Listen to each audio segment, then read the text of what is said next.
अल्पो अहित संभूतो ज्वरोत्सृष्टस्य वा पुनः धातुम अन्यतमं प्राप्य करोति विषम ज्वरम संततः सततो अन्य दुष्तृतीय चतुर्थको। इस तरह से बताया है। कृपया मुझे होस्ट बनाइए या आप लोग म्यूट करके रखिए। सब लोग, सभी लोग का नाम म्यूट रखिए। डॉक्टर अरविंद जी कृपया म्यूट रखिए, किचन की आवाज आ रही है। तो इसमें मधुकोश टीका में बताया है कि अथ विषम ज्वर संप्राप्तिम आह दोषो अल्प इत्यादि। अब यहाँ पर विषम ज्वर की संप्राप्ति में ये बताया जा रहा है कि दोष जो रहते हैं वो विषम रहते हैं, मतलब अल्प मात्रा में रहते हैं, प्रकोपित होते हैं, और यहाँ पर विषम टाइप का जो ज्वर है वह उत्पन्न करते हैं। और यह जब रस धातुगत होता है तो इसको बोलते हैं संतत संतत ज्वर बोलते हैं। फिर रक्त धातुगत होता है तो सतत ज्वर, मांस धातुगत होता है तो अन्य दुष, और उसके बाद में मेदोगत होता है तो तृतीयक ज्वर, और अस्थि मज्जागत होता है तो चतुर्थक ज्वर। ये बताया।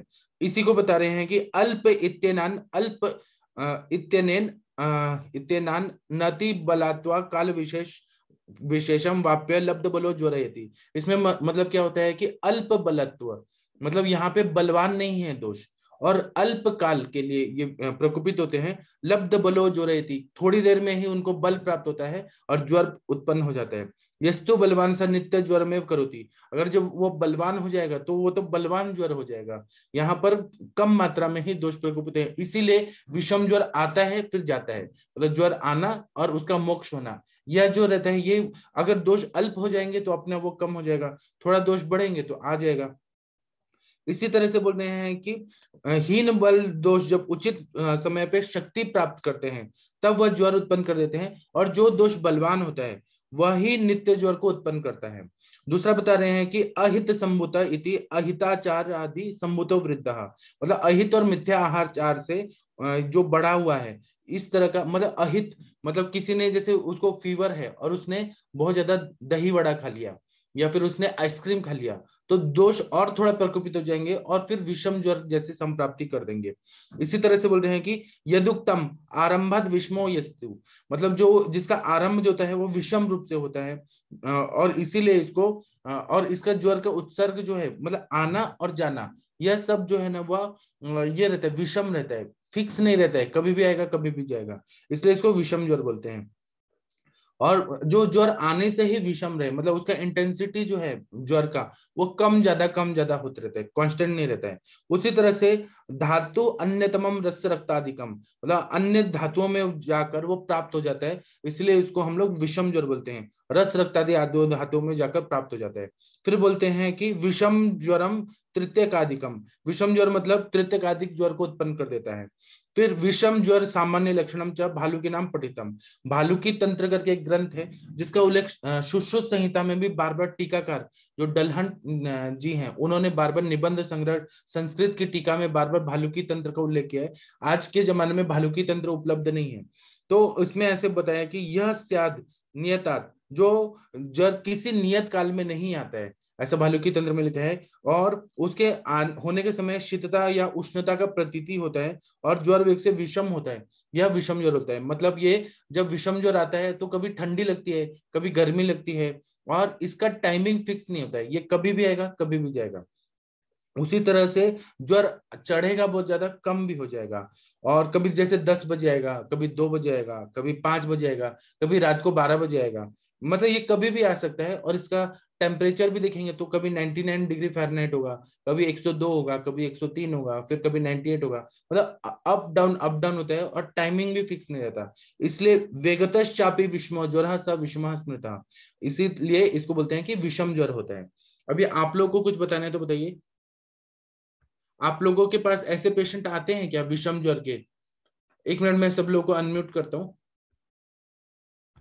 विषम ज्वर के भी पेशेंट आते हैं, सभी के प्रैक्टिस में आते हैं, कोई भी ऐसा नहीं है डॉक्टर जिसके पास नहीं आते हैं। लेकिन आप लोगों ने एनालिसिस किया है क्या विषम ज्वर का? डॉक्टर कंचन जी आप बताइए कुछ। कंचन जी अनम्यूट हो पा रही है क्या? Yes sir, good morning sir. कभी देखा है विषम ज्वर के पेशेंट की कभी भी फीवर आ रहा है जा रहा है आ रहा है जा रहा है? हाँ सर, आते हैं पेशेंट। आपने जैसे लास्ट पढ़ाया था ना विषम ज्वर शाम को, जी तो तब से मैंने एनालिसिस करना स्टार्ट किया है। पहले मुझे नहीं समझता था सर, पर अभी मैं कर रही हूँ थोड़ा थोड़ा। तो कुछ एग्जाम्पल बताइए ना कि कैसे पेशेंट आए आपने विषम ज्वर के, क्योंकि सभी लोग इससे सीखते हैं प्रैक्टिकल सुनने से। हाँ सर, पेशेंट मतलब आते हैं तो उसमें हमको बहुत सारी कंप्लेंट्स, जैसे हर ज्वर में कुछ ना कुछ जो कंप्लेंट्स होती है, जैसे अरुचि है, अग्निमांद्य है, हल्लास है, अंगमर्द की कंप्लेंट भी करता है। उसका स्पेसिफिक ऐसे कभी कभी कोई पेशेंट बोलता है मुझे 2 बजे ही फीवर आ रहा है, कभी कभी वो पेशेंट बोलता है मुझे शाम को ही एक बार ही फीवर आ रहा है, कभी बोलता है वो दिन में 2 बार है। सेम टिपिकल लक्षण जैसे हमारे इसमें बताया गया है, जैसे कि एक बार ज्वर आता है, कभी 2 बार ज्वर आता है। तो हम अभी कैसे उसको एनालिसिस कर रहे हैं, तो हमको पता चलता है कि ये फीवर इस टाइप का है। पर ऐसे होता है कि वो बोलता है कि नहीं, मुझे रात में 3 बजे, बराबर 3 बजे फीवर आया। अब भी ये 2-3 दिन पहले एक लड़की आई थी छोटी सी, तो वो बोल रही थी मुझे बराबर 4 बजे, मतलब 4 बजे फीवर आता है, 1 घंटा रहता है, फिर अपने आप निकल जाता है, कभी दवाई नहीं खाई तो भी अपने आप निकल जाता है। ऐसे होता है सर बहुत। जी। तो इन्होंने और बताया है कि विषम ज्वर में पहले दोषज ज्वर पहले बताया, वात पित्त कफ वाले, पित्त कफ वात कफ, द्वंद्व ज्वर बताया, सन्निपात ज्वर बताया, उसके बाद में आगंतुक ज्वर बताया, और उसमें अभिसंगत ज्वर बताया। अभिसंगत मतलब बाह्य हेतु से, बैक्टीरिया, वायरस, इन सब के, या भूत प्रेत, इन सब से जो होता है उसी का सम्मिश्रण ये विषम ज्वर होता है। इसीलिए दोषज और अभिसंगत ज्वर, आगंतुक ज्वर के बाद में विषम ज्वर का उल्लेख यहाँ पर किया गया है। ज्वर उत्पन्न होने के बाद भी जब कुछ न ज्वर के उत्पादक विकृत अंश शरीर में रह जाते हैं, मतलब जो आम दोष है या फिर जो ऐसे तत्व जो ज्वर उत्पन्न कर रहे हैं, तब वह क्या करते हैं कि अंदर ही अंदर वह अंदर ही रहते हैं। जब मिथ्याहार विहार करेंगे तो वह धातुओं में पहुंचकर और फिर विषम ज्वर को उत्पन्न कर देते हैं। मतलब उसमें पहले कुछ ना कुछ अंश रहता है और मिथ्याहार विहार तो उसको सपोर्ट कर देता है। और इसी तरह से यह जो ज्वर होता है ना, इसमें स्वतंत्र रूप से ये विषम ज्वर नहीं रहता है, ये पहले ज्वर हो चुका होता है और उसके ही अंश कुछ शरीर में थे, इसीलिए विषम ज्वर होता है। विषम ज्वर जो है वो 5 प्रकार का होता है। ये इन्होंने बताया कि संतत, सतत, अन्यदु, तृतीयक और चतुर्थक। यह और ये क्या होता है कि ये प्राकृतिक रूप से भी माना जाता है और ये ज्यादातर धातुगत माना जाता है। और इसी को उपाय करने के लिए रसपाचक, रक्तपाचक, मांसपाचक, मेदोपाचक, अस्थि मज्जा पाचक बताया है। क्योंकि सारी संप्राप्तियां होती है बड़ी बड़ी बीमारियों का, तो ये धातुगत अवस्था से ही होके जाती है। और मतलब पहले विषम ज्वर हुआ रहता है और फिर आगे आगे इनफर्टिलिटी हो गया, फिर ऐसे बड़े बड़े व्याधियां हुई रहती है। जी। और किसी को कुछ बोलना है? आकांक्षा जी, आपको कुछ बोलना है क्या? मोनिका सर जी? हाँ जी। गुड मॉर्निंग सर, प्रणाम सर।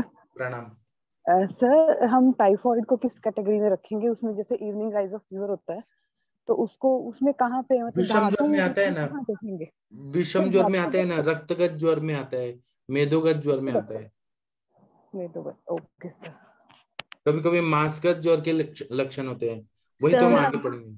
सर जी। सर गुड मॉर्निंग सर, नमस्ते सर। हाँ नमस्ते, बताइए। सर ये सन्निपात ज्वर फिर वो भी धातुगत होता है ना सर? सन्निपात में जब धातु पाक होने लगता है तब वह असाध्य होने लगता है। जहां पर अच्छा। दोष पाक तक अगर है स्टेज तो वो हाँ हाँ। साध्य हो जाएगा। पर सन्निपात वो धातुगत जाता है ना सर, वो भी जाता है ना, फिर धातु पाक हो जाएगा तो असाध्य हो जाएगा। और ये जो वो हम पढ़ रहे हैं विषम ज्वर, इसमें धातु पाक नहीं हो रहा है, ये केवल हाँ, धातुओं को टच कर रहा है बस, मतलब धातुओं मतलब तक थोड़ा ही रह रहा है। अच्छा थोड़ा ही रह रहा है। और सन्निपात मतलब पूरा जाके धातु पाक कर ऐसे डायरेक्ट आता है क्या धातु पाक अवस्था में सर, कि कैसे हाँ, आता है? कंटिन्यू रहता है। अगर 1 महीने तक सन्निपात ज्वर रहा तो धातुओं को हाँ। पकाने लगता है, जैसे जंगल में आग लग जाती है तो पूरा हम्म। जंगल जल जाता है, उस तरह से धातु पाक हो जाते हैं अपने, मतलब रस जल जाएगा, पूरा रक्त जल जाएगा, मांस और में, जो अस्थि में। और जो सर विषम ज्वर और वो धातुगत ज्वर बोलते हैं, वो तो सेम ही लगा ना मुझे सेम मतलब। नहीं है। वो जो नहीं है। धातुगत ज्वर है, रसगत ज्वर, जो मेन हाँ। धातु है, उसमें दोषों की व्याप्ति ज्यादा होती है, वो बलवान होते हैं। अच्छा बलवान होते हैं, ओके। इसमें बोला है ना, दोषो अल्प अल्प हित्व, अल्प है। अल्प हाँ। है, ओके। अल्प है, इसलिए विषम ज्वर है। ज्वर आ भी रहा है और जा भी रहा है, आ रहा है जा रहा है। हाँ हाँ। अगर वो धातुगत होता तो जाएगा ही नहीं, वो तो बढ़ जाएगा ही जाएगा। नहीं। हाँ हाँ। अच्छा अच्छा। ठीक है, थैंक यू सर, थैंक और किसी को कुछ कंफ्यूजन। बोलना है तो बोलिए प्लीज। आकांक्षा जी, आपने ऐसे एनालिसिस किया है तो बताइए। विकास जी, डॉक्टर विश्वनाथ जी, रवि कुमार जी, आप बताइए सर। जी सर प्रणाम। एक सवाल था मेरा सर, जो है जी सर, जी सर। कि सर ये क्या धातुगत ज्वर बाद में कालांतर में जाकर हेलो, फोन आ रहा है आपका। एक मिनट सर। जी, तब तक डॉक्टर प्रभात पांडा जी आप कुछ जी सर, बोलिए। जी सर, ये पूछा था मैं हाँ, सर, ये धातुगत ज्वर जो है कालांतर में जाकर सन्निपात ज्वर में बदल सकता है क्या? 100% कोई भी ज्वर जाके सन्निपात में जा सकता है। जितना मिथ्याहार विहार किया जाएगा तो कोई भी बीमारी कहीं भी जा सकती है। जी जी जी। बहुत बार तो लेकिन विषम ज्वर जाके लेकिन कुष्ठ सर, व्याधि में भी विषम ज्वर कन्वर्ट। की संभावना नहीं है सर? विषम ज्वर की सन्निपात ज्वर में बदलने की संभावना नहीं है सर? अगर हम सन्निपात का मिथ्याहार विहार करेंगे, मतलब अगर बहुत ज्यादा वायु का प्रकोपक आहार विहार करेंगे, पित्त वाला भी करेंगे, कफ वाला भी करेंगे, तो होगा ही ना। जी जी जी जी सर, थैंक यू सर। और इसीलिए बोलते हैं शरीर माध्यम खलु धर्मार्थ सुख साधनम। शरीर ही हमारा धर्म अर्थ और सुख साधन का एक साधन है। शरीर की रक्षा नहीं किया तो ये सब व्याधियां होती है। जी जी जी, thank you sir. Thank you. और किसी को बताइए। सर जी, चिकनगुनिया और डेंगू को भी हम रक्तज में मानेंगे ना? रक्त सिम्टम होते हैं, लेकिन ये आगंतुज टाइप सब होते हैं। मोनिका मैम ने कहा टाइफाइड ज्वर, ये भी आगंतुज ही रहता है, मतलब अभिसंगज रहता है, फिर विषम ज्वर के सिम्टम आते हैं। मेन आगंतुज में ही आता है, जैसे कीटक दंश विष, मतलब किसी ने काट दिया, ये मच्छर काटने से जो हो रहा है, सब आगंतुज होता है। Thank you sir. Thank you sir. नमस्ते। प्रणाम सर, कैसे हैं सर? बढ़िया सर। जी सर इनका इसका इसी कंडीशन का चिकित्सा किसी प्रिंसिपल में करेंगे सर? आगंतुज में ये करेंगे या विषम ज्वर का चिकित्सा करना चाहिए? किसका? विषम ये ज्वर का तो रस पाचक आगंतुज होगा और विषम ज्वर का सिम्टम दोनों रहेगा। होगा ना। तो जैसे चिकनगुनिया और डेंगू के हमारे लिए सर ने बनाया है कि डेंगू चिकनगुनिया के लिए वो चंपकादि अगद बनाए हैं। जी उसी तरह से त्रिभुवन कीर्ति रस को बेल दुर्वा तुलसी के स्वरस के साथ, मतलब अगध द्रव्य देते हैं, क्योंकि कीटक दंश जन्य हो रहता है, तो वो विष को भी नष्ट होना जरूरी है। जी सर। जी, क्योंकि जैसे देखिए डेंगू और चिकनगुनिया होके जाता है तो ज्वाइंट पेन होने लगता है बहुत ज्यादा, क्योंकि वो विष होता है, वो ज्वाइंट्स में जाके पेन करता है बहुत ज्यादा। तब हम अस्थि मज्जा पाचक देते हैं, चंपकादि अगद देते हैं, त्रिभुवन कीर्ति देते हैं बेल दुर्वा सोरस के साथ, तब वो पेन कम हो जाता है, पूरा ठीक होता है। जी, और किसी को कुछ अनुभव है तो अपना भी मत बताइए आप लोग। डॉक्टर अंजना मैम आप कुछ बोलना चाहती हैं क्या? या फिर डॉक्टर विकास कुमार जी, प्रभात पांडे जी, हरुण जी कुछ बोलना चाहते हैं तो बोलिए आप लोग। डॉक्टर माधवी जी, वर्षा कौशिक जी। जी, बताइए। सर नमस्ते सर। हाँ प्रणाम सर, हाँ आप सर, कहाँ से बोल रहे हैं सर? एक्चुअली मुझे पेशेंट है सर, मैसूर से। जी जी, बताइए सर। मैसूर से सर, कर्नाटका। मैसूर से, अच्छा अच्छा। वो मैसूर सर में तो अंजना मैम की बेटी पढ़ रही है MBBS। जी, बताइए सर। हाँ सर। हाँ सर, एक्चुअली मुझे 2 महीने पहले एक पेशेंट आया था सर। जी उसको 3 महीने से फीवर आता था जाता था सर। जी उसको वेट 15 kg कम हो गया था। जी उसके साथ उसको पूरा हिस्ट्री लेने के बाद में पता चला कि उसको बहुत आम उत्पत्ति हो गया है, और आहार में बहुत कुछ गड़बड़ था उसका। और ज्यादा वो तंबाकू खाती थी जी हर रोज। तो उसको उसके बाद में सो मुझे समझ में आया कि ये पूरा धातुगत ज्वर हो गया है। उसके साथ आप जो सिम्टम बोल रहे थे वही सिम्टम पूरा थे उसको। जी। तो बाद में ट्रीट किया सर, कम हो गया। तो आपने क्या ट्रीटमेंट दिया? सर पहले आरोग्य वर्धिनी वटी दिया सर। जी उसके बाद में अमृतोत्तर कषायम, जी उसके बाद में त्रिभुवन कीर्ति रसा दिया सर उसके साथ। जी जी बाद में रसायन द्रव दिया सर, अश्वगंधादि रसायन दिया सर। जी। बाद में ठीक हो गया सर। हाँ, ये अमृतोत्तरम कषाय में गुडुचि है ना, तो गुडुचि तो विषम ज्वर का बेस्ट दवाई है, रसायन भी है, और हर ज्वर में तो गुडुचि का उपयोग होता ही है। आपने सही दिया। हाँ sir, thank you. Thank you sir. और किसी को कुछ बताना है तो बताइए। डॉक्टर मनोज कुमार जी, आपने ऐसे एनालिसिस किया है क्या कि विषम ज्वर की अवस्था है ये? आप लोग नहीं बोलेंगे तो मैं आगे आगे बढ़ते जाऊंगा। कुछ बोलिए। हाँ सर, मनोज कुमार जी बताइए। सर ऐसे तो इस जिस लिहाज से जिस तरीके से आप बता रहे हो, इससे तो मतलब इस पॉइंट ऑफ व्यू से तो देखा नहीं, लेकिन मॉडर्न के हिसाब से बहुत देखा सर। तो बताइए ना, मॉडर्न के हिसाब से ही बताइए।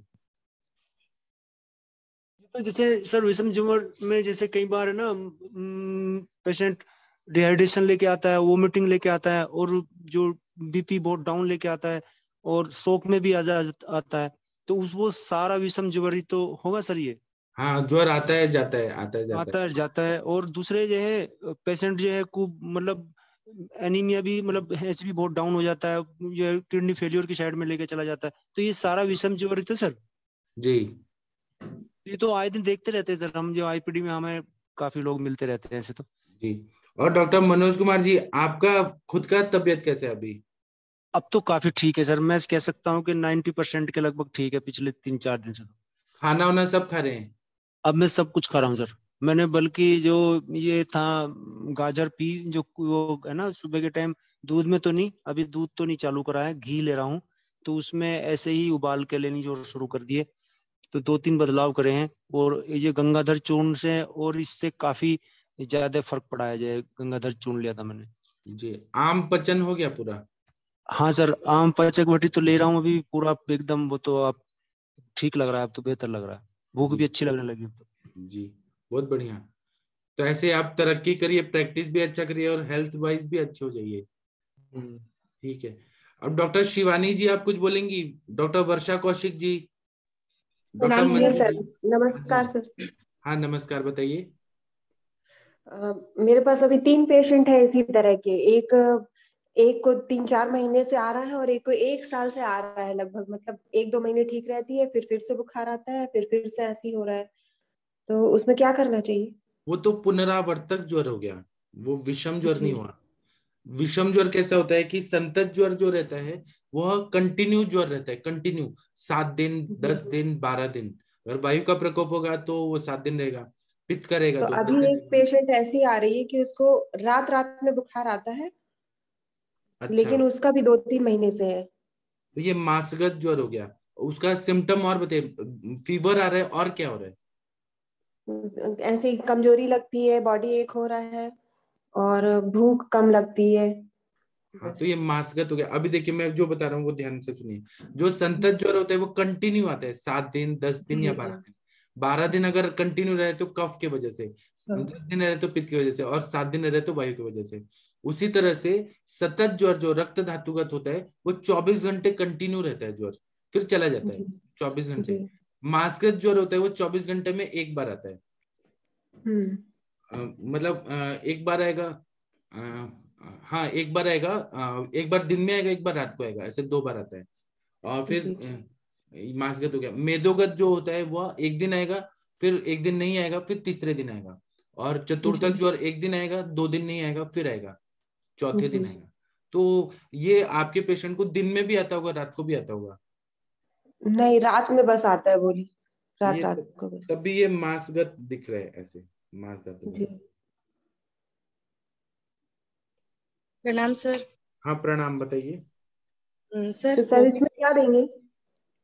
इसमें आप मांसपाचक का दे दीजिए, त्रिभुवन कीर्ति रस। और मांसपाचक आपको मालूम होगा, जी आप जी।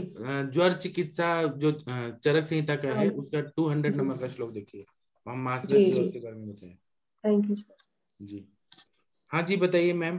जी सर। सर कोविड के बाद भी ऐसे, क्योंकि जैसे कोविड भी अगर हम आगंतुज में लेते हैं, और जैसे यहाँ पे वर्णन आगंतुज, ये अभिसंगत ज्वर के बाद जैसे इसका वर्णन किया गया है विषम ज्वर का, तो कुछ कुछ पेशेंट सर ऐसे देखे हैं कि आफ्टर कोविड, मतलब बाकी ऐसा कोई सिम्टम नहीं रहता था, बट उनको ज्वर की history on end of, on end of, मतलब रहना रहता है, नहीं रहता है, कभी रहना कभी नहीं रहना, और बहुत तेज नहीं लेकिन थोड़ा बहुत, मतलब फीवर, मतलब 100 से ऊपर नहीं जाता था, और ऐसे लक्षण बने रहते थे। तो शिरोजाड्यता है और अग्निमांद है, ये सब लक्षण पेशेंट्स में देखे हैं सर। तो उसमें भी मतलब महासुदर्शन घनवटी और अमृतोत्तर कषाय जब मैंने यूज किया तो उसके अच्छे रिजल्ट्स मिले हैं जी सर।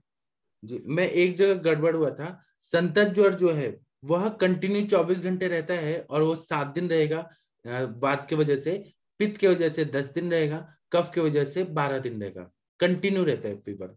उसी तरह से रक्तगत ज्वर जो मैंने बताया वो गड़बड़ा गया, वो दिन में सुबह एक बार आएगा, मतलब दिन में आएगा और एक बार रात को आएगा, फिक्स टाइम नहीं है लेकिन 2 बार आएगा।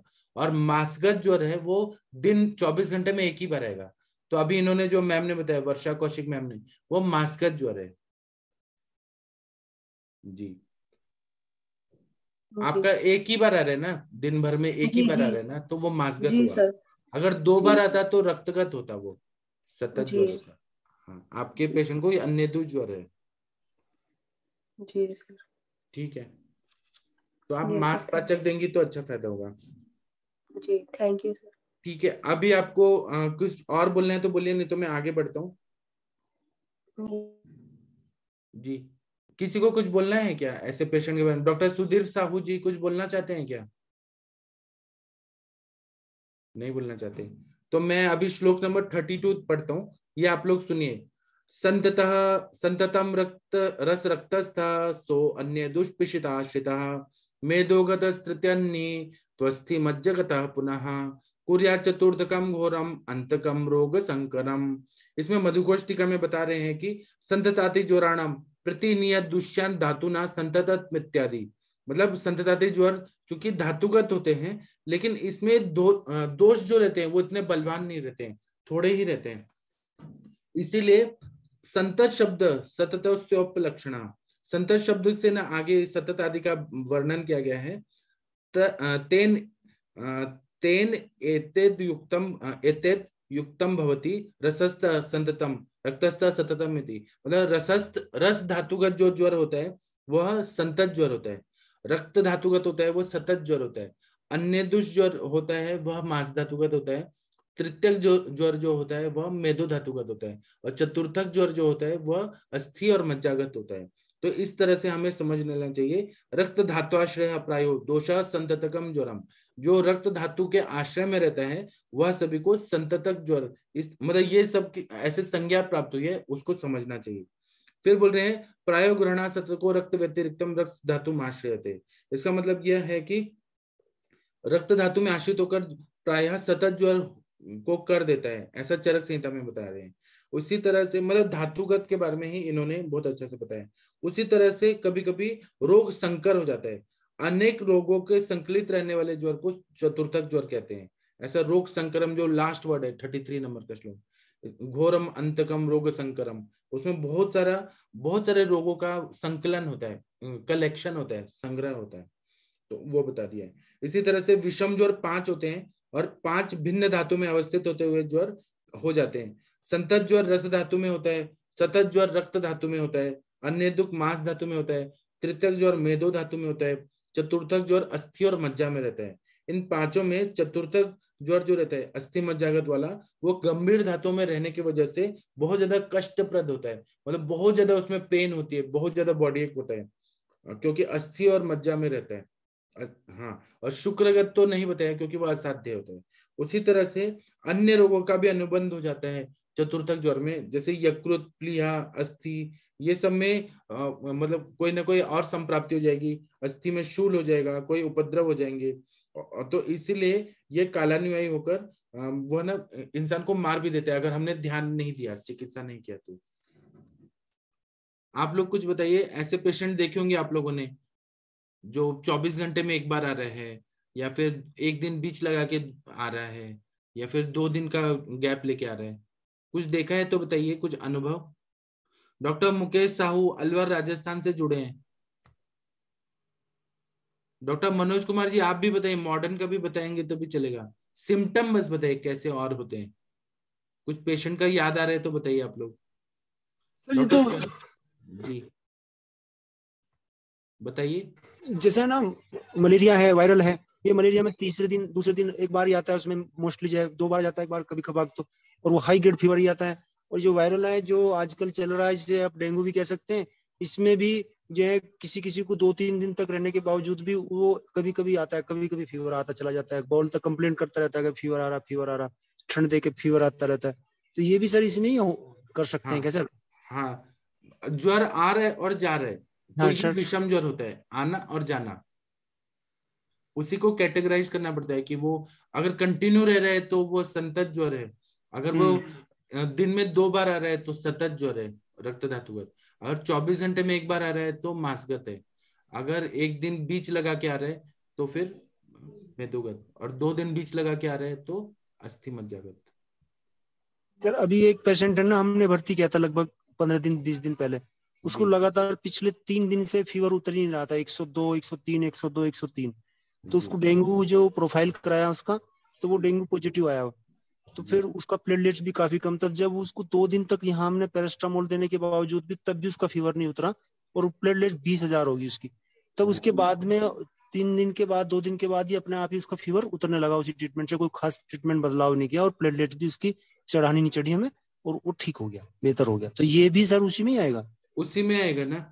जब दोषों का दोष अल्प हुए तो वो ज्वर भी उतर गया। जब दोष बलवान थे तो आप कितना भी मेडिसिन दीजिए वो नहीं उतर रहा था। तो इसमें एक खास बात और बताना चाहता हूँ सर, जब से आपने कुछ बताया ना सर फीवर में, पहले हम खाना नहीं रोकते थे, मतलब वो मॉडर्न के लिहाज से सोचते थे। अब हम खाना रोक देते हैं उसको, मतलब लंघन पे कोशिश करते हैं, और हल्का फुल्का देते हैं तो बहुत जैसे दाल दे दिया, मूंग की दाल की खिचड़ी दे दिया, पेहा दे दिया, इस पे रखते हैं। तो इससे मरीज को काफी मतलब रिकवर करने में काफी ज्यादा अच्छा लग रहा है, मतलब हमें भी काफी अच्छे रिजल्ट मिले इससे। अच्छा, आप इस तरह से लंघन करा रहे हैं? हाँ, मैं सर कम मतलब खाने को देता नहीं, बहुत कम देते हैं हम खाने में, कि आप 2-3 दिन तक आप खाना नहीं खाएं, और दाल पे रहें, खिचड़ी पे रहें, नारियल पानी पे रहें, और जो ये है आपका अपने को ये पेहा पे रहें। बस इन पे ही रखते हैं हम, बाकी बात तो रखते नहीं जब तक उसको हाई ग्रेड फीवर रहता है। हाँ, तो जब आम पचन हो जाएगा, स्त्रोतस खुल जाएंगे, स्वेदव स्त्रोतस और ये कौन सा स्वेदव स्त्रोतस और रसव स्त्रोतस खुल जाएंगे तो ज्वर उतर जाता है। बिल्कुल, बहुत अच्छा रेस्पॉन्स मिलता है सर। और आम पाचक वटी आपने कहा कि हर मरीज को, तो हमने इसमें भी देना शुरू कर दिया फीवर में, तो और भी बेहतर रेस्पॉन्सेस आने लगे जी। आप ऐसे तरक्की करते रहिए डॉक्टर साहब, प्राउड ऑफ यू। सर एक बात और सर, ये डेंगू फीवर या चिकनगुनिया फीवर के बाद जो जॉइंट्स पेन होता है भयंकर, तो उसमें अपन क्या चीज और ऐड कर सकते हैं सर? वही ना मैंने बताया, एक संदिग्ध सन्निपात ज्वर का काढ़ा है वैशज रत्नावली में, आप देखेंगे तो एक फॉर्मूला है, वो दे सकते हैं हम लोग। या अस्थि मज्जा पाचक जो है अपना, वह देने से ज्वाइंट पेन ठीक हो जाता है। कोई भी तिक्त रसात्मक कोई भी द्रव्य दीजिए, वह ना जाएगा, संधियों का आम का पचन करेगा। जैसे आप रस पाचक भी देंगे, रक्त पाचक भी देंगे ना, पटोल, इंद्रव, कुटकी, ऐसे द्रव्य भी नहीं तो ज्वाइंट पेन पूरा ठीक हो जाता है। सर जो पंचतिक्त घृत टैबलेट आती है, उसको इसमें ऐड करके अपन लाभ ले सकते हैं? हाँ, वो तो गूगल आता है, पंचतिक्त घृत गूगल। हाँ, तो इसको इसमें ऐड करके 100% ठीक है। कोई भी तिक्त रसात्मक द्रव्य दीजिए, तो वह यही बेसिक रखिए कि ज्वाइंट पेन हो रहा है तो तिक्त रसात्मक द्रव्य देना है। ठीक है। वैजी नमस्ते। प्रणाम, कैसी है मैडम जी? अच्छा, आप आ गई 6:30 बजे। मैं रोज आती हूँ वैजी, पर मैं ना जूम पे नहीं फेसबुक पे जुड़ती हूँ। मुझे आज कुछ सवाल करने थे, और अभी जो उन्होंने ये बताया ना चिकुनगुनिया का, पोस्ट चिकुनगुनिया पेन। जी जी।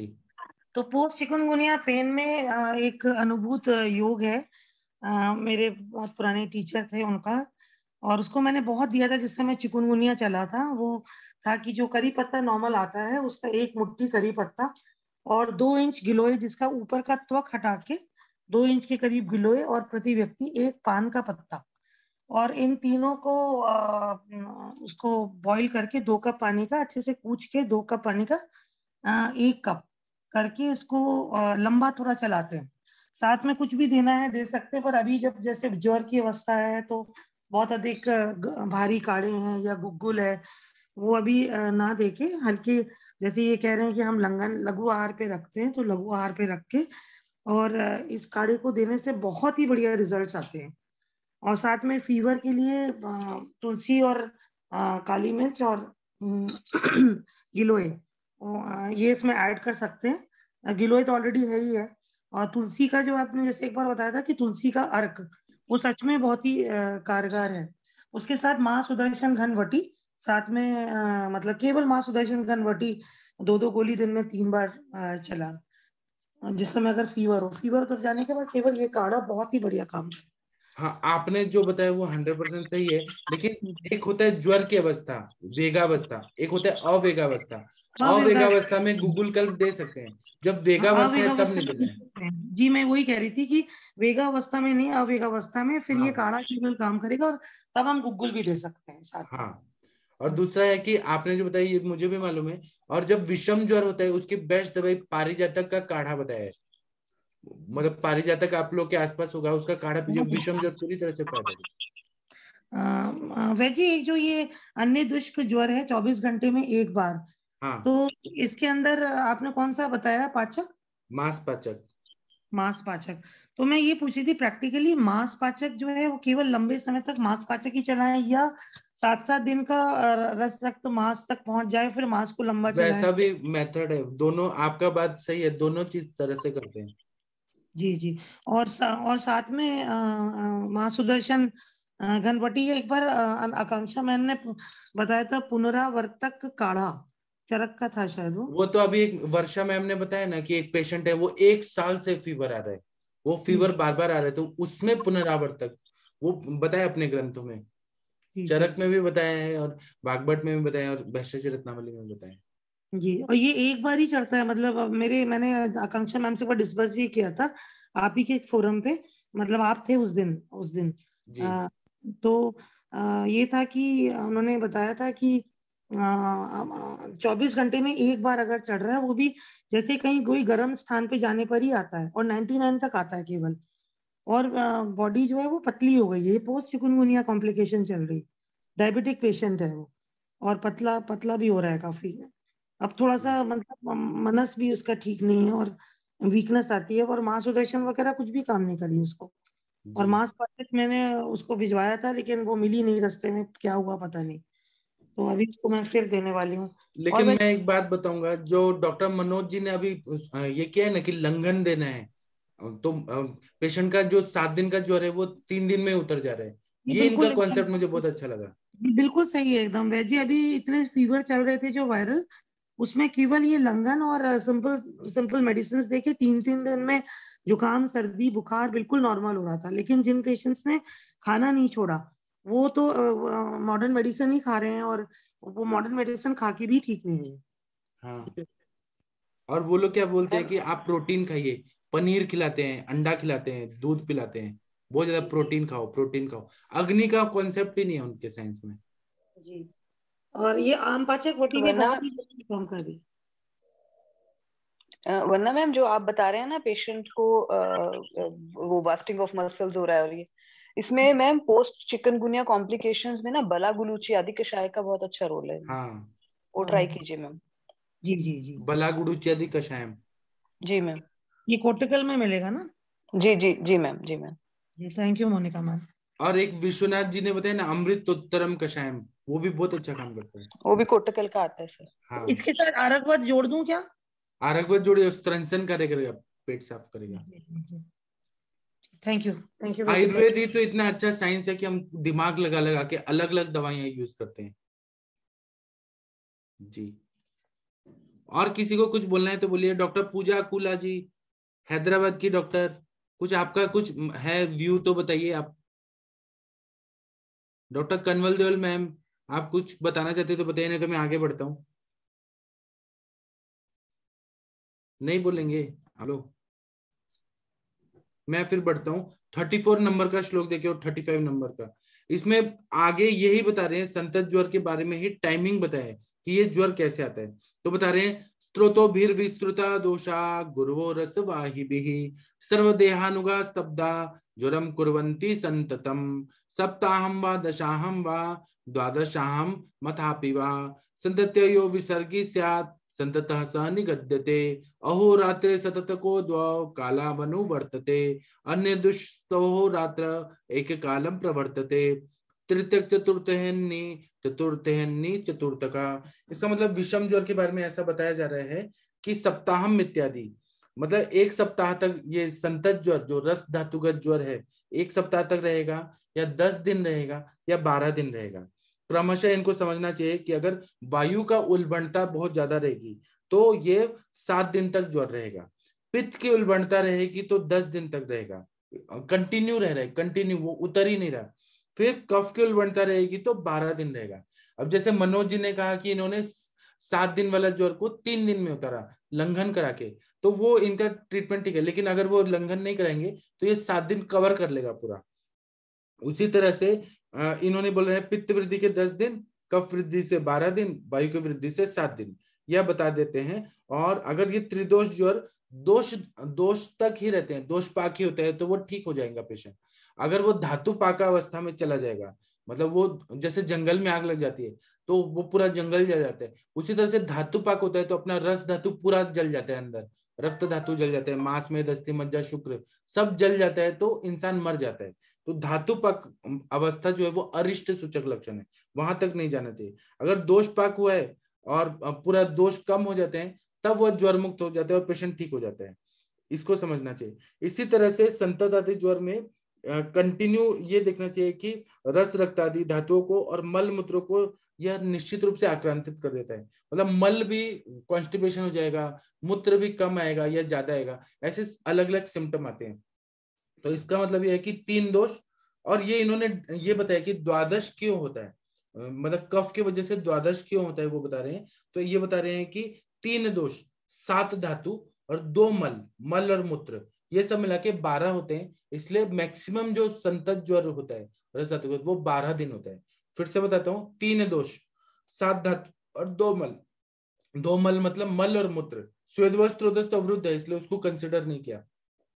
तो इसलिए कफज अगर उसमें उल्बणता रहेगी तो ये 12 दिन का आता है।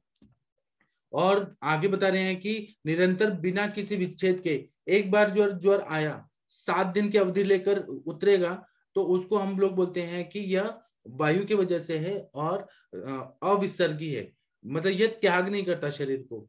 इसी तरह से सप्ताहम, यहाँ सब में द्वितीय यूज किया है, द्वितीय विभक्ति, सप्ताहम, दशाहम, द्वादशम, इसका मतलब यह है कि इनका संयोग है और ये छोड़ता नहीं है। उसी तरह से ये सतत ज्वर जो है यह जो रहता है ये दिन में एक बार आता है, दिन में एक बार, रात को एक बार, दिन में 2 बार आता है 24 घंटे में, जो रक्त धातुगत होता है। और अन्य दुष ज्वर जो होता है वह डेली आएगा लेकिन दिन में एक बार आएगा, अन्य दुष जो मांस धातुगत होता है। तृतीय ज्वर होता है तीसरे दिन आने वाला होता है, चतुर्थ ज्वर चौथे दिन आने वाला होता है। ये इन्होंने बता दिया। आप लोग को कुछ और बताना है तो बताइए कृपया।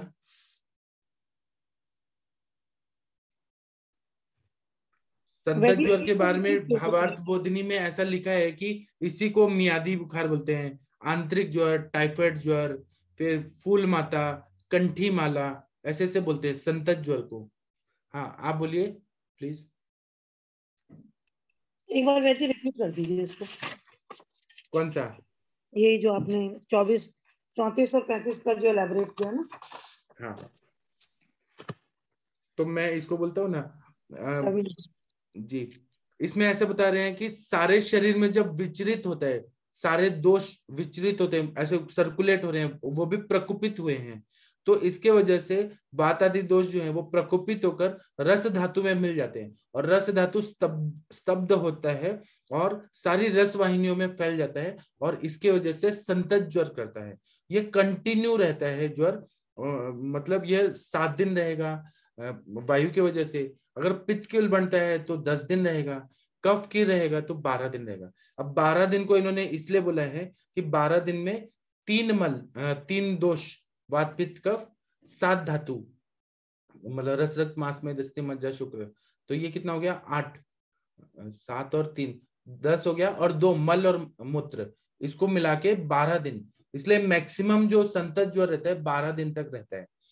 और इसमें स्वेद को नहीं किया क्योंकि स्वेदवस्त्रोतस तो अवरुद्ध हुआ है इसलिए ज्वर है, स्वेदवस्त्रोतस खुल गया मतलब ज्वर निकल गया, ये बताते। तो इसीलिए ना इसको संतत ज्वर को मियादी बुखार, आंतरिक ज्वर, टाइफाइड ज्वर, फूल माता, कंठी माला, मुबारकी और तप मुहरका, ये सब नाम दिया गया है अपने मतलब लोकल भाषा में। उसी तरह से और हमारे पास ऐसे पेशेंट आते हैं कि कभी कभी ये आते हैं तो 7 दिन के लिए बुखार आता है, कभी 10 दिन के लिए आता है, कभी 22 दिन के लिए आता है, कभी कभी 15 दिन तक फीवर कंटिन्यू रहता है। तो ये अति व्यापक रूप में पाया जाता है, मतलब वहां पे और मिथ्याहार विहार किया जा रहा है। जब ज्वर आता है ना, तो जो खिलाया पिलाया जा रहा है हाई प्रोटीन डाइट, उसकी वजह से और लॉन्ग प्रोलॉन्ग भी हो सकता है, ये इन्होंने बताया। सतत ज्वर जो है वह 24 घंटे में 2 बार आता है, एक दिन में आएगा कभी भी और एक रात को आएगा, जो रक्त धातु कहता है। अन्य दुष्ट ज्वर जो होता है वह दिन में एक ही बार आएगा, या तो दिन में एक बार आएगा या रात को एक बार आएगा। और फिर न तृतीयक ज्वर जो है वह हर तीसरे दिन आएगा, और उसमें तृतीयक ज्वर में ये भी बताया कि कभी ठंडी बजेगी, कभी बहुत गर्मी लगेगी। तो जो तीसरा ज्वर है इसको बोलते हैं तिजारी, तैया या त्रयानक, ऐसे नाम दिया है। चतुर्थक ज्वर जो है वो चौथे दिन आता है, और जब ये आता है तो ठंडी बहुत ज्यादा लगती है, और चतुर्थक ज्वर में बहुत सारे कॉम्प्लिकेशंस होते हैं। अगर उसका हम नहीं तो वो रोग संकर बोला है, बहुत सारे व्याधियों का उसमें कॉम्बिनेशन रहते हैं, बहुत सारे उपद्रव रहते हैं, ये इन्होंने बताया। थैंक यू वैद्य। हाँ, आप लोग और कुछ बोलना चाहते हैं? निमोनिया किस कैटेगरी में रखेंगे हम लोग, जो आता है मेरे ख्याल से संतत ज्वर में आएगा सर? हाँ, जो निमोनिया में फीवर आता है, निमोनिया वाला श्वसनक ज्वर में आएगा ना, सन्निपात की कुछ वो सन्निपात में रहती है। चला जाएगा। जी जी। हाँ। सांस लेने में तकलीफ हो रही तो श्वसनक ज्वर में आएगा। जी सर, ओके। और डॉक्टर मिनल गुप्ता जी प्रणाम आपको, कैसी है मैम? आपके पास ज्वर के पेशेंट आते हैं कि नहीं आते हैं? डॉक्टर मिनल गुप्ता जी प्रणाम सर। हाँ, आपके पास ज्वर के पेशेंट आते हैं कि केवल पंचकर्म के ही आते हैं? सर पंचकर्म के ज्यादा आते हैं, ज्वर के तो बहुत रेयर आते हैं जी। कि एक्यूट फेज में मेरे पास नहीं पहुंचते, जबकि क्रॉनिक पेशेंट होता है वही मेरे पास पहुंचता है। तो अभी जो बताया था मैंने, एक टाइफाइड का पेशेंट आया था, उसको ट्रीट किया था, मतलब क्रॉनिक टाइफाइड था, उसको रिपीटेडली ज्वर आता था, बट एक्यूट फेज में मेरे पास नहीं आता। जी, पेशेंट कभी भी कैसे भी आ सकते हैं, हमको ना हर समय तैयार रखना चाहिए, हमारा पढ़ाई हाँ सर, संक्रांति तो आनी चाहिए, वो तो ट्रीटमेंट तो हर डिजीज का आना चाहिए। जी। तो डॉक्टर विनीता चौहान मैम, आप कुछ बोलेंगी नहीं क्या? केवल सुनते रहते हैं, कुछ बोला करिए आप लोग। डॉक्टर रवीना यादव जी, रविंद्र यादव जी, डॉक्टर सचिन पटेल जी, कुछ बोला करिए आप लोग भी। आप लोग पेशेंट देखते हैं, सब श्रेष्ठ चिकित्सक हैं, कोई किसी से कम नहीं है। डॉक्टर नवजोत कौर मैम, हाँ जी बताइए। सर, जैसे जो कोविड के बाद जो ज्वर रहता, मतलब कई पेशेंट्स में जो कंप्लेंट मिली है, तो वहाँ पे मतलब विषम ज्वर को अगर जब लेते हैं तो विषम ज्वर जब आगे आगे उत्तरोत्तर धातु में कहीं ना कहीं रह जाता है, जहाँ पे दोष यहाँ पे रह जाते हैं, तो इसी के कॉम्प्लिकेशन के रूप में भी सर हेयरफॉल आजकल पेशेंट्स को बहुत ज्यादा मिल रहा है। तो कहीं ना कहीं वो ज्वर बना रह रहा है, क्योंकि वो मतलब जैसे अभिशंकर ज्वर था, वो आगंतुक ज्वर था, जो शरीर में कहीं ना कहीं दोष धातु में जाके कहीं ना कहीं लीन हुआ, उसी के कारण ये आजकल हेयरफॉल भी ज्यादा मिल रहा है, ऐसा सोच सकते हैं सर? 100%। और आमवत के पेशेंट में तो यही होता है, उनको पहले ज्वर होता है, क्रोसिन या non steroidal anti inflammatory drug है, वोविरॉन, पैरासिटामोल, कॉमिफ्लेम खिला दिया जाता है। आम वैसे रहते हैं, फिर वो धातु में जाता है, धातु को जाके फिर संधि में जाएगा तो आम बात कर देगा। आकांक्षा मैम। जी मैम। ये पोस्ट चिकनगुनिया हेयरफॉल आप कैसे डील कर रही हो? नॉर्मल हेयरफॉल का जो हम लोग देते ट्रीटमेंट वैसे ही है, कैसे आप बताइए? मैम, जैसे अभी सर से डिस्कस किया ना मैंने, तो सर मैम इसमें अस्थि मज्जा पाचक मतलब का उपयोग मैं कर रही हूँ, और क्योंकि जो फीवर है वो कहीं ना कहीं है, तो अमृतोत्तर कषायम भी चला रही हूँ सर मैम इसमें। और बाकी लोकल के लिए जो है, जैसे बताते हैं सर, प्रवाल पंचामृत दुग्ध भावित है ना, और जो वॉश के लिए है वो जो हमारा रीठा और शिकाकाई का जो वैसे पाउडर्स मिलते हैं, ऐसे करके। और साथ में मैम ओरली थोड़ा सा घृतपान, अगर अग्नि अच्छी है तो ऐसे करके, और अमल की रसायन इस समय, तो ऐसे करके मैम दे रही हूँ। तो ठीक है, मतलब पेशेंट को रिजल्ट मेरे हिसाब से तो अच्छे आ रहे हैं, मतलब पेशेंट सेटिस्फाई है एटलीस्ट। जी, और इसमें क्या मतलब फीवर उतर गया, सब ठीक है, आपने ये पाचक दे दिया, फिर उसके बाद नशे का प्रयोग या कुछ ऐसा कुछ किया? हाँ मैम, बिल्कुल नस का कर सकते हैं, मतलब डेफिनेटली आप फिर आगे नीलिबृंग आदि जैसे सर बताते हैं, या बाकी कोई भी, तो उसमें नस का भी फिर आगे कर सकते हैं। जी जी, थैंक यू मैम। जी मैम। और आकांक्षा में आप च्यवनप्राश बना रही हैं क्या? सर एक्चुअली च्यवनप्राश बनाया था, लेकिन उसमें बहुत मतलब साथ में सपोर्ट बहुत चाहिए, और मैं सारा मेडिसिन अकेले ही बनाती हूँ, तो इसलिए बिना सपोर्ट के वो संभव नहीं है सर, क्योंकि उसमें जितनी मेहनत लगती है, तो इसलिए मैंने अभी मतलब नहीं सोचा, क्योंकि उसमें बहुत और बनाऊं तो क्या मतलब है कि सर सिर्फ 2 डिब्बे बना के रख दूं, अगर बनाना है तो एटलीस्ट मेरे पेशेंट को तो काम आए ना, और घर पे भी मैं यूज कर सकूं।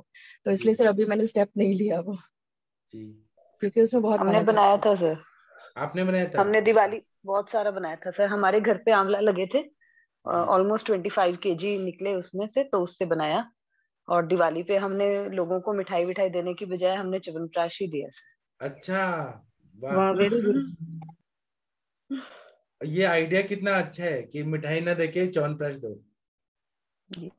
बहुत बढ़िया जी, बहुत बढ़िया आइडिया। डॉक्टर शिवानी जी कुछ बोलना चाहती हैं क्या?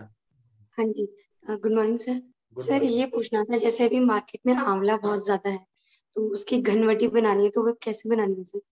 ये तो विकास कुमार जी बताएंगे। घनवटी ये सब बनाना बनाना जो है आकांक्षा में बता सकते हैं। विकास जी आपको घनवटी बनाने आता है ना? विकास जी शायद सर बोल नहीं रहे। आकांक्षा मैम आपको घनवटी बनाने आता है क्या? जी सर, मैम इसमें आप ना पहले मतलब आंवले को सुखाना पड़ता है, और आंवले का पहले तो चूर्ण बनाना पड़ेगा, ठीक है। और उसके बाद जब आपका चूर्ण बन जाता है, तब उसको छाया मतलब शुष्क करके, छाया शुष्क करके या अच्छे से धूप दिखा के, जब वो चूर्ण अच्छा बन जाता है जिसमें नमी ना रह जाए, उसके बाद फिर आपको उसमें आंवले की ही रस की भावना देनी है, मतलब स्वरस की। उसके बाद फिर आपको अगर जैसे अच्छा से स्ट्रॉन्ग देना है, तो आप 2 3 4 भावना के देंगी तो और अच्छा उसका इफेक्ट आता है।